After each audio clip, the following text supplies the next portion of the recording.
What does success look like? Your first idea might be of that video which went viral, or that app developer who became an overnight millionaire. While these are examples of success, they are definitely the exception, not the rule.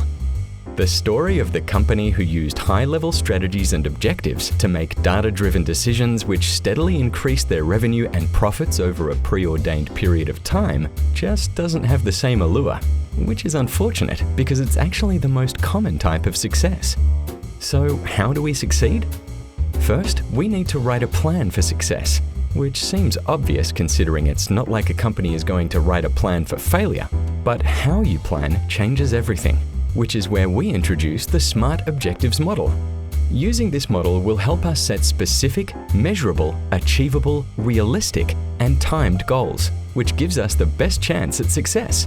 Pretty smart, hey?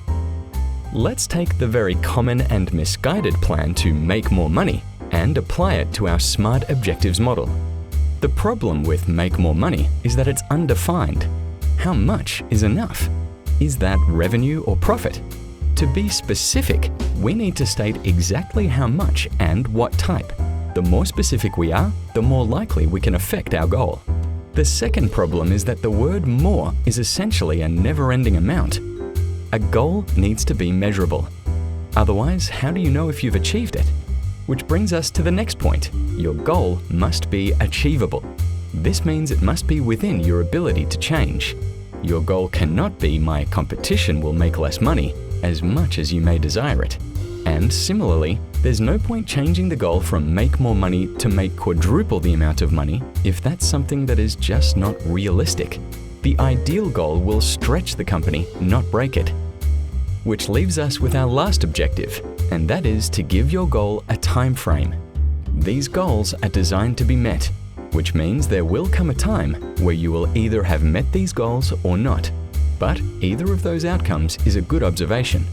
Planning a time means you get to reassess once again how smart your goals really are. Lastly, it's important to know we're not writing a thesis or an entire business portfolio.